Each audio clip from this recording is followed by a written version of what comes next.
Welcome back to Pokemon episode summaries. Today I'll be doing episode 336, The Caddy Got Your Tongue. The episode begins with Ash and the gang having arrived in a quiet forest, and they were almost at Verdant Turf City, as informed by Max when he checked his Pokénav to see the distance away. Brock commented that this meant that May was one step closer to competing in her next Pokemon contest, with May becoming excited by this, ranking about how she was going to win for sure and get her second contest ribbon. Ash laughed at this, remarking that ever since he met May, she'd become way more confident than when they first met. Suddenly, Ash and the gang encountered two construction workers, who were obviously Jesse and James, but they were disguised in construction worker costumes. The construction that was going on involved digging a hole, as Jesse stood watch and James did the digging. Just then, Jesse pulled out a caution light to warn Ash and the gang to go around the hole. Why would Team Rocket want Ash and the gang to go around a hole that they could potentially fall in, you may ask? Well, as we see, when Ash and the gang obliged and passed by the hole through the side to avoid it, not even acknowledging Jesse and James at all, just continuing their conversation, suddenly a huge bang could be heard echoing throughout the forest because Ash and the gang had fallen into another hole. Basically, Team Rocket thought that Ash and the gang obviously wouldn't fall for the obvious hole, so then if they were told to go the other direction, then they obviously would. So they dug another hole there instead. Jessie was pleased by this, as she evilly smiles and takes off her disguise, along with James. And Ash and the gang saw, of course, while they were panicking about being inside a hole again, as usual, that Team Rocket were the culprits, and Team Rocket proceeded to gloat about how there was no way Ash and the gang could escape this hole, and how easy it was to capture them. Ash demands Team Rocket to let them out of the hole, but obviously Team Rocket refuses, and James instead goes right up to the hole and throws down a net with the goal of capturing Pikachu in it.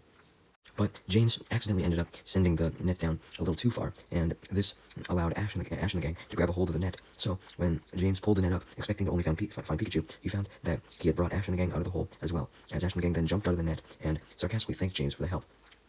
Jesse scolded James for his failure, and before Ash and the gang could leave, Jesse made sure to send out her Seviper, leaving Ash to send out his Torkoal to battle it, although James sent out his Cacnea to help out Seviper, although it of course hugged James first, prickling him. Seviper then went in for a bite on Torkoal, but Torkoal just responds by using Iron Defense to withdraw into its shell, causing Seviper to bite its shell and hurt its teeth. So, with Seviper distracted and Ash happy with this, he ordered a flamethrower from Torkoal, and this let Torkoal come out of its shell and burn Seviper with one. However, James's Cacnea then uses Pin Missile on Torkoal, which does manage to damage it a little bit, so May decides to help by sending out her Skitty and having it start with Double Slap, immediately followed by an assist, but before Skitty can even get the Double Slap off on Seviper smashed into it with a tackle, sending it falling right onto Torkoal's shell. This frightens Torkoal, causing it to uncontrollably release smoke from its shell, and this acts like a geyser, but only of smoke, not water, which sends Skitty up into the air, and it starts to cough, and it then crashes to the ground injured, and May rushed to it to make sure he was okay. Torkoal went up to check on Skitty as well, because it felt a little bad for accidentally causing Skitty to be injured. With both Pokemon that were currently on the field for Ash and May not battling, though, Jesse saw an opportunity to have Seviper attack again with a wrap, but thankfully, Brock came to the rescue, sending out his Mudkip and having it use Water Gun on Seviper, blowing it directly on Team Rocket, which also blasts Team Rocket off. Brock recalls Mudkip and thanks it for its powerful Water Gun, as he, Ash, and Max all meet up with May, Skitty, and Torkoal to check on how Skitty was doing. This led May to report that she had just found out that Skitty had lost its voice, not able to say anything, and it then weakly coughed, leading Max to come to the conclusion that it must have been incapable of talking from inhaling so much smoke. Torkoal now felt extremely bad about what had happened, although it started to cry in sadness when May commented on how Skitty really looked in terrible condition now. Seeing Torkoal cry, May comforted it though, assuring it that she knew Torkoal didn't do this on purpose, and it wasn't its fault.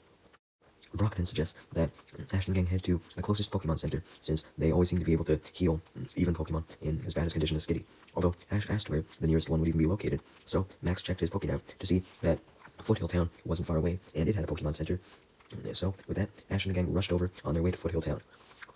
Ash and the gang arrived in Foothill Town in no time, but as they looked around, they only saw people shopping, no Pokemon Center. So, Ash decides to stop a nearby woman as she was carrying her shopped items out of a store, and asked for directions to the Foothill Town Pokemon Center, but the woman informed Ash and the gang that there was no Pokemon Center, which made Ash and the gang sad, since they walked all the way to Foothill Town for nothing, and May wondered how on earth she'd be able to help her Skitty without a Pokemon Center, and told this to the woman. This led the woman to happily explain that there was actually a Pokemon Clinic, or Pokemon Spa Center. It functioned as both, not far from the shops, and it was their alternative to a Pokemon Center. So, hearing this, Ash and the gang happily thanked the woman for her help, and went off in that direction. Although not before the woman gives them all precise directions to this clinic/spa center. And eventually, with May still holding her Skitty, her and the rest of the gang arrive at this clinic. The first thing they see is a young boy coming out with his Makuhita, and he thanked someone, presumably the doctor, for healing his Pokemon as he left.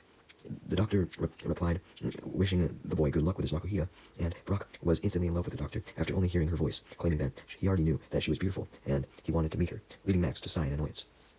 Brock was so in love with the voice, though, that he couldn't even move to go inside, so Ash just went in first and asked for the person who ran the clinic, and suddenly a relatively large woman exited through the sliding door with Pokeballs, and as she leaves, the ground thunders as she walks, because she was so fucking big. Ash asks if the woman was the one who ran the clinic, but she just goes right past him with an Aeron in her hands. And Brock, May, and Max ask if she was the doctor as well, although she just continues to ignore this question, still holding an Aeron in her hands, and talks about how it had been healed so great and shit like that.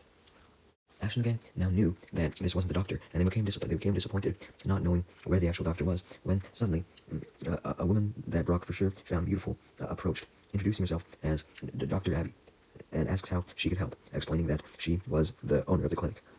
Before May could even mention Skitty's issues, Brock started to simp for the doctor, going up to her and trying to impress her by stating that he used to be the gym leader of Pewter City, but gave up on that to become a Pokemon breeder, knowing that she would likely appreciate this, since she was technically a Pokemon breeder, since she was a doctor for Pokemon. And that was part of what being a Pokemon breeder was. When Dr. Abby just ignores Brock, Brock gets the idea to try and get Dr. Abby's attention by stating that he had a problem being a broken heart, stating that it felt like his heart and all the pieces of it were now popping right out of his chest. Although Brock's goddamn flirting is put to an end as Max drags him off by the ear. This allows May to go up to Dr. Abby as fast as possible and inform her that her Skitty needs help. Hearing this, Dr. Abby asks for more details and takes Skitty from May's hands, leading May to explain, as Dr. Abby placed Skitty on her examination table, that the Skitty had inhaled too much smoke, explaining what had happened with Torkoal.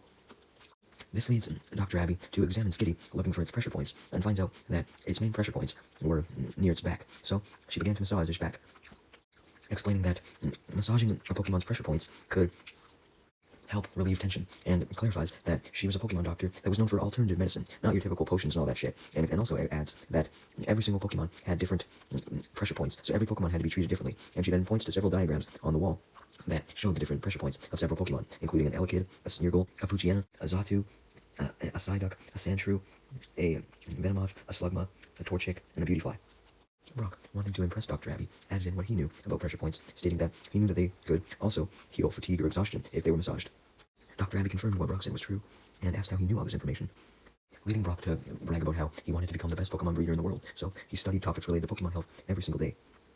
Dr. Abby was impressed by this, and she actually talked with Brock a lot more about breeding and being a doctor and all that shit. Until Dr. Abby changed the subject, diverting her attention back to Skitty, and asked how he was doing after the massage. Skitty still weakly coughed, this indicating that it was still getting some smoke out, but it seemed to be feeling better for the most part, since it had its voice now. May was immensely overjoyed by this, as Dr. Abby then suggested that May still take it easy with Skitty and give her some rest. Brock was impressed as well, particularly at Dr. Abby's massaging skills, if they were able to heal someone up, so Brock took the opportunity to act like he needed to get massaged for his broken heart again. But Max just calls him a goddamn fool for that statement, and drags him off by the ear again. Anyways, after a little while of letting Skitty rest, Dr. Abby started petting Skitty, and saw that Skitty was having playful reactions to this. So she informed May that Skitty was becoming even more like its normal self, leading May to question how Dr. Abby was so good at treating Skitty, leading Dr. Abby to explain that she used to own one herself, so she knew a whole bunch about Skitty and how to treat it. Upon hearing about a trainer with her Skitty, May begins to think that she had perhaps heard of Dr. Abby before, since she vaguely remembered something about her trainer and her Skitty, when suddenly Ash noticed a picture on Dr. Abby's desk, and called May, Brock, and Max over, as they saw that the picture featured Dr. Abby and her Skitty holding a large trophy. Max was able to identify this trophy as being a reward for winning a certain Pokemon contest, although he didn't know which one. But Brock suddenly remembered that that trophy was none other than the Ribbon Cup, which was the cup given to the winner of the Grand Festival. Upon seeing this photo, May knew why she had recognized Abby, and simply told the rest of the gang that Abby was the legendary Pokemon coordinator. Brock, Max, and Ash were confused by what May meant by this, so May proceeded to pull out a Pokemon coordinator magazine that she purchased in Mauville City earlier, during some time, who knows, and she shows a large section of the magazine, which was solely just a profile on Dr. Abby, which revealed that she was in the top rank of Pokemon coordinators, aptly titled Top Coordinators, and went on to explain that she had won the Grand Festival with her Skitty, with the magazine elaborating that she won against some very stiff competition, and had of course acquired the Ribbon Cup. Ash, Max, and Brock were very impressed upon learning about Dr. Abby, and May began to brag about how much she wanted to compete in the Grand Festival and win it, just like Dr. Abby did, and she still couldn't believe that she was in the same room as Dr. Abby. And then she asks her if she would mind showing all of her contest awards, and Dr. Abby happily agrees, taking them to her award room in the doctor's office, because, yeah, that's right, she had so many awards that she had to have a whole room for them, and everyone began to admire the many, many, many ribbons that she had displayed on the wall. And May also took notice of the ribbon cup and stared in awe. Dr. Abby looks at her ribbon cup as well, and it floods back the memories of her winning the Grand Festival with her skitty, who she nicknamed Johnny. Hearing Dr. Abby mention her skitty again, May began to hope that she could win the Grand Festival, perhaps with her skitty. Dr. Abby assured May that she could, so long as she picked a good performance, and went into detail about her performance, where skitty's main act of appeal was juggling, and this led May to remember several details she had read, while Dr. Abby actually explains through a flashback, where we in fact see Abby throwing balls to her skitty, and skitty juggling them, gaining 30 points after every perfect juggle per ball. The crowd cheered immensely each time at the fact that she kept getting perfect score after perfect score, round after round after round, and when the battle rounds came, the crowd cheered even more, as Abby and her skitty had no trouble winning any of the battles, since Abby would teach her skitty different attacks to deal with each battle, and we then see skitty taking out a Curlio with a double slap, Zangoose with a blizzard, and Swampert with a solar beam. And the flashback ends as Dr. Abby goes into detail about how much the audience loved her, and how much fame she received after winning the Grand Festival. And Abby also remembers all of the individual ribbons that she won on her way to the Grand Festival, stating that every single one was important. May then points out to Abby how she had found out that Abby had never entered another contest since the day that she won the ribbon cup, and wondered why this was. Abby blushed and declared that in order to tell this long story as to why she didn't enter a contest again, they should probably sit down. So they sat down at a table, and Abby gave Ash and the gang some orange juice, as she explained, revealing that immediately after her win, she decided to go with her skitty Johnny on a journey. Upon hearing about Johnny again, May asked to meet Johnny, but Abby just told May to wait a bit, assuring that she could once she finished her story, and May let her finish her story, since she did want to hear it still. Before Abby could get on with her story, though, Brock interrupted and asked if her not doing contest had something to do with her becoming a Pokemon doctor instead, and Abby confirmed this, but just told Brock to shut the fuck up and listen, and not wanting to make Abby mad, Brock obliged, as Abby finally explained how immediately after leaving the contest after her win and starting her journey with Skitty, it began to storm, and a trainer appeared in the middle of the road, in only a shadow, because of how dark it was, because of the storm. Whoever this trainer was challenged her and her Skitty to a battle, and thinking that she could win, since, she was just a contest winner after all, decided to accept the challenge. Although, when Skitty was battling the trainer, it ended up getting sent flying down a nearby cliff by the trainer's Pokemon, a Flygon, using Flamethrower. So, Abby immediately ran down the cliff to collect her defeated Skitty, and immediately rushed it to a nearby Pokemon clinic, since there was still no center around at that time. And almost immediately after she went into this clinic, Abby was very impressed with the doctor there, named Dr. Moss, and his ability to treat Pokemon, as he massaged Skitty, and she eventually felt better the day after, running around joyfully like it was just completely rejuvenated in Dr. Moss's little backyard. Abby then explained that she was so inspired by Dr. Moss's skill that she stayed behind and asked to become his apprentice so that she could learn how to treat Pokemon with massages and other similar forms, just like Dr. Moss, and Dr. Moss accepted, teaching Abby everything she knew about massaging and pressure points of Pokemon, clarifying that she would come over and visit his clinic every single day and take many notes, as he helped several Pokemon, including an Ursaring, a Wynot, a Loudred, and a Marshtomp, as well as a Curlia. After days of taking notes, Abby was sure enough able to do the massaging on her own, as Dr. Moss continued to give her guidance, and eventually, under Dr. Moss's tutelage, that's how Dr. Abby became an expert on massages and pressure points, becoming so good that Dr. Moss gave her an award. First, he gave her a Moonstone, and second, he asked her to take over his entire clinic operation. Abby initially asked what the Moonstone did, and Dr. Moss clarified that it was able to evolve a Skitty into its evolved form, Delcatty. Dr. Abby was immensely excited by this, as she figured that if a Skitty was a Delcatty, it may be able to help her out more with her new doctor duties. So she eagerly had Skitty evolve into Delcatty with the Moonstone, remarking how this was the perfect time, since they were currently standing under a full moon in the middle of night. So Skitty placed its head against the stone and evolved into a beautiful Delcatty, with Abby and Dr. Moss impressed by this beauty. Dr. Moss then asked Dr. Abby once again if she wanted to take over his whole clinic, and although Dr. Abby was initially going to say yes, very happy to and honored to, she realized that if her Skitty had evolved into Delcatty, then a way for her to evolve as well would be to start her own practice, her own clinic. So she did just that, and ever since then, her and her Delcatty had worked together to help treat several Pokemon. As Dr. Abby's story ended, May was now absolutely obsessed with meeting her Delcatty, thinking it was awesome, and requested to see it. So Dr. Abby finally obliged, as she happily led Ash and the gang to her backyard and called for Delcatty, using its nickname Johnny, and sure enough, it rushed to the door that Ash and the gang had just come out of. And May instantly scanned it with her Pokedex to learn more about it, and started to pet it in love with its beauty, hoping that her Skitty would evolve into one as well.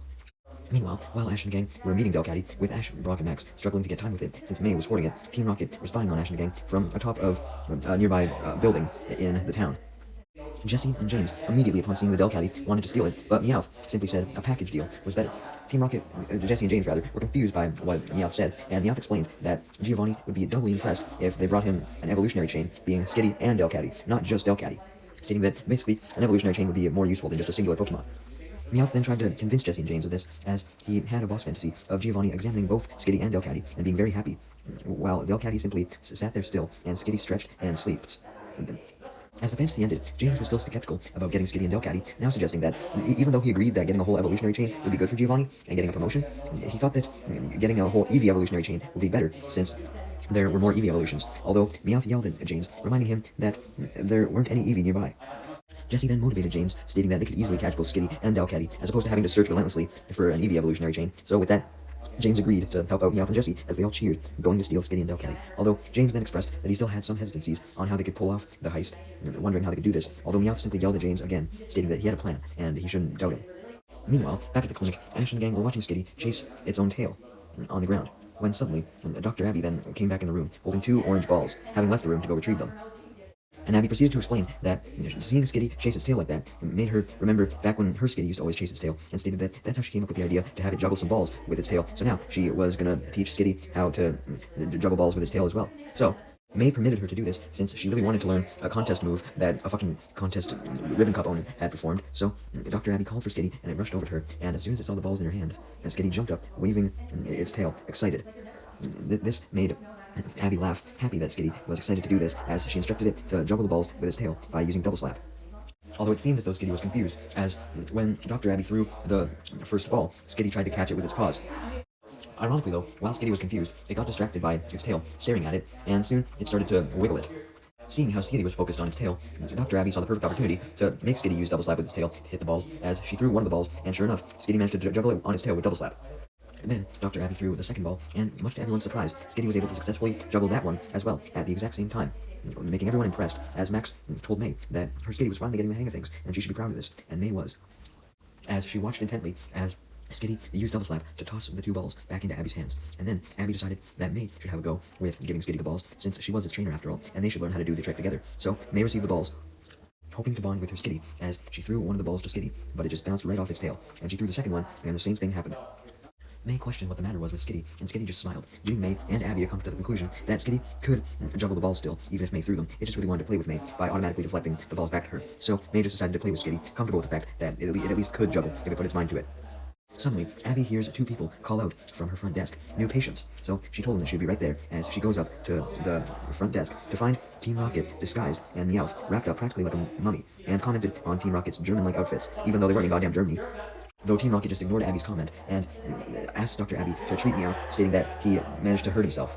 Dr. Abby obviously agreed to treat Meowth, not knowing of Team Rocket's true plan, as she told Team Rocket to follow her and bring Meowth to the treatment table, as Jessie smiled under her disguise, knowing that they would be led right to Skitty and Delcatty, their true plan.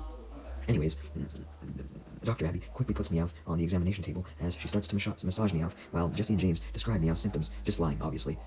Giving the fake symptoms because Dr. Abby requested them because she needed certain symptoms to determine what the massage should be like. Anyways, after massaging Meowth with the bandages on, she wanted to give him a massage with the bandages off to reach the pressure points better, so she removed the bandages, and Pikachu started to recognize Meowth, because, apparently he was actually smart and could tell the rocket Meowth from a regular Meowth. And this made Meowth extremely nervous as he started to freak out, and this got Dr. Abby's attention as she asked what was wrong, although Jessie and James tried to stop Meowth from being unveiled, as they just said that he was likely tense from the massage. Although Jessie and James clearly had a nervous tremble in their voice. Although Dr. Abby didn't pick up on this, as she just started to focus on other parts of Meowth's body for now, to get him used to the massage before she went on to some of the harder pressure points, hoping that Meowth would become more comfortable with those as time went on.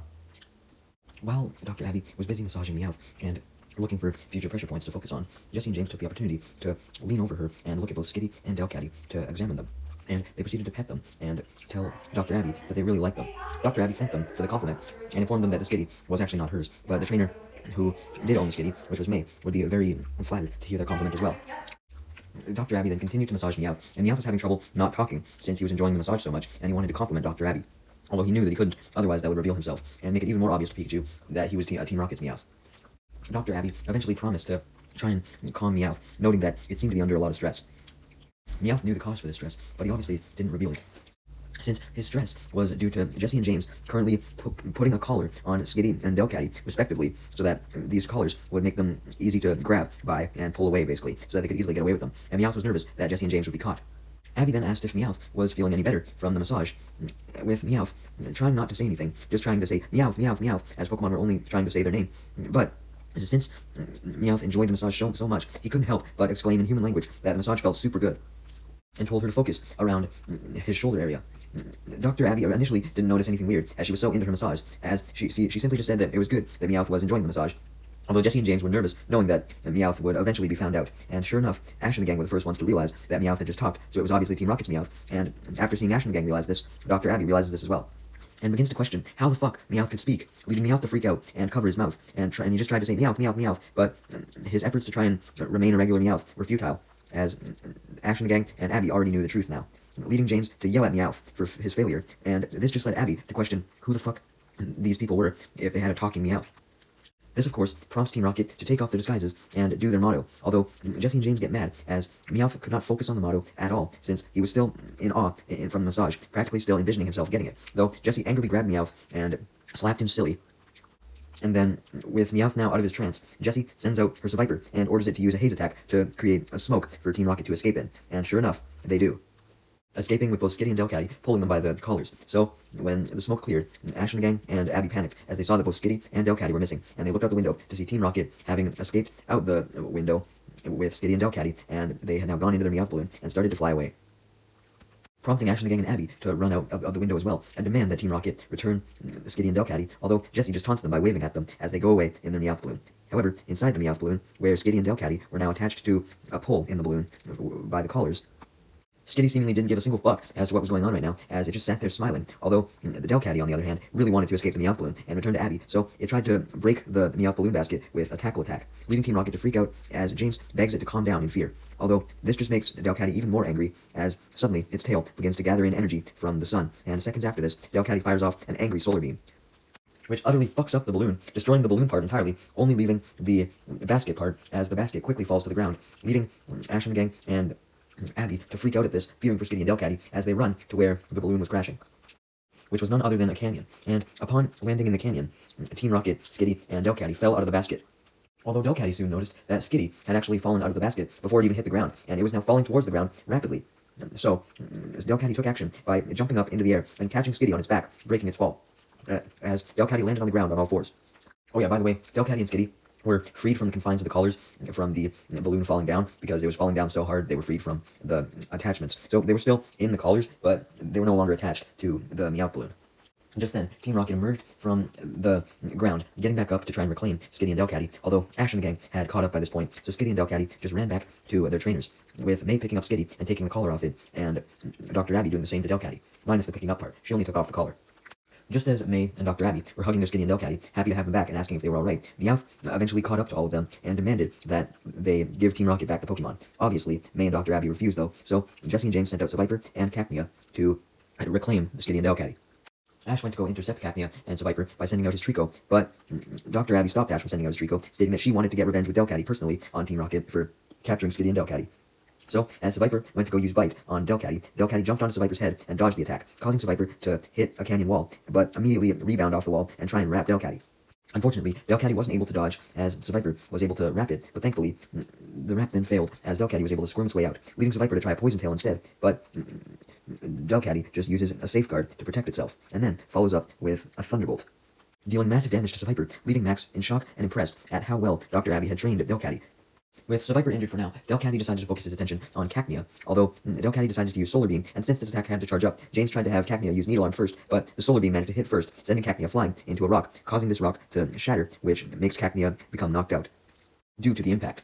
Ash and the gang were immensely surprised that Delcatty could use such a variety of attacks, with Max commenting that Delcatty didn't even seem to take type into account at all, meaning that Pokemon usually tended to use attacks that were the same typing as them, but this wasn't the case for Delcatty, since Delcatty wasn't a Grass or Electric type, and it was using Solar Beam and Thunderbolt. Rock agreed with this, stating that Delcatty had been trained very well, since Delcatty, being able to learn a variety of types of attacks, would greatly benefit it, since it was able to fight against a large variety of opponents of different types. As for May, she was obviously very impressed by Delcatty's multiple types of attacks, and declared that she wanted her Skitty to learn multiple types of attacks as well. Just then, Ash and the gang's amazement was cut off as Team Rocket's Pokemon, Seviper and Cacnea, were able to recover by this point, and both went in to attack, Seviper using Poison Tail and Cacnea using Needle Arm. May did not think it was fair that Dr. Abby and Delcatty had to fight on their own against two Pokemon at once, so May sent in her Skitty and it tackled Cacnea before it could unleash a Needle Arm. However, Skitty was then attacked by Seviper's Poison Tail, knocking it down to the ground, landing right next to Delcatty and Dr. Abby. Seeing Skitty injured, Dr. Abby suggested that Skitty should try attacking with a Blizzard, but May clarified that Skitty didn't know Blizzard, leading Dr. Abby to smile happily, claiming that she would now use her Delcatty to teach Skitty how to use Blizzard, as she had her Delcatty use Blizzard to demonstrate the attack to Skitty, which smashed straight into Cacnea, blowing it back, and knocking Cacnea out, leading Brock and Max to get impressed with Delcatty's skills once again, with Max speechless and Brock complimenting Dr. Abby. Despite watching Delcatty just perform the Blizzard, May was still hesitant that Skitty was ready to use Blizzard, but this just annoyed Dr. Abby, who told May to just fucking order it already. So May obliged, but of course, Skitty just stared at May, not knowing how to use it, as May had watched Delcatty, but Skitty hadn't.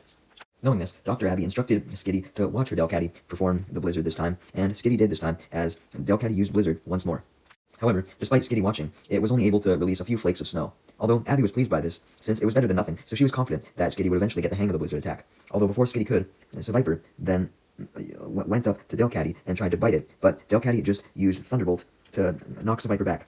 Although Seviper was quickly making its way back to Skitty and Delcatty, so Dr. Abby said that May should try and have Skitty use Blizzard again, and May did so, ordering Skitty to use Blizzard, and this time Skitty launched a perfect Blizzard, blowing Seviper back, causing May to jump for joy as Dr. Abby congratulates her on the new move. But during May and Abby's celebration, Seviper and Cacnea were able to recover, and Cacnea went in for a Needle Arm, while Seviper went in for a bite. But Skitty and Delcatty teamed up and used Blizzard together to freeze Cacnea and Seviper into ice sculptures. But the misery for Cacnea and Seviper doesn't stop there, as the Blizzard also manages to blow Seviper and Cacnea while in the ice sculptures directly into Jessie and James, hurting Jessie and James as the ice that Seviper and Cacnea were trapped in shattered. And then Ash had Pikachu use Thunderbolt to finish Team Rocket off, sending them blasting off. During the blast-off, Team Rocket was crying, sad that they wouldn't have a Pokemon to give Giovanni, although James suggested that Meowth should just give himself to Giovanni so that he and Giovanni's Persian could be an evolutionary set, although Meowth got angry at this, disagreeing, since he obviously hated Giovanni's Persian, and Jessie remarked that Meowth's massage must have been wearing off, as he was no longer happy. Wobbuffet then forcibly popped out of its Pokeball as Team Rocket fully went blasting off. Meanwhile, back with Ash and the gang, they were very impressed with Dr. Abby's Delcatty, with May commenting that if it wasn't for her Delcatty, then Skitty never would have learned Blizzard in the first place, and Max comments that Abby definitely was worthy of being a contest winner due to how well she worked with Delcatty. Also commenting how Dr. Abby had taught Delcatty the perfect moves, and a large variety of them, and Delcatty released them perfectly. May then personally thanked Dr. Abby for helping teach Skitty a new attack once again, and promised that she would make sure to use Skitty as well as this new Blizzard attack in her next contest, with Dr. Abby stating her belief that May could definitely win her next contest if she put her mind to it. So, Ash and the gang then returned to Abby's clinic, preparing to head off to Verdanturf Town again, as May told Abby that that's where her next contest was, and thanked Abby once again, promising to do her best to win her next contest, with Dr. Abby replying that with Blizzard on her side, it should be no problem for May to win the contest, also stating that she would have no trouble winning several contests as long as she believed in herself and her Pokemon. Ash and the gang then all piped in and stated that they were very grateful for Dr. Abby allowing them to watch her at least try and heal Meowth and heal Skitty as well, since it was very inspiring to watch her heal Pokemon, and Brock stated that he hoped he could become as good a healer as her, as he said his goodbyes to her, admitting that he learned a lot from her. Being totally serious, not even trying to flirt this time. Dr. Abby smiled at Brock and said that she was sure Brock would become a great breeder one day. Ash and the gang then said goodbye to Dr. Abby, with Pikachu even waving goodbye as well, as they continued on their journey to Verdanturf Town, with May being inspired to win her next contest, telling Skitty that she was sure Skitty would do great in it, and she throws it into the air, leading Skitty to pose in happiness. Maybe May should use this pose in her contest,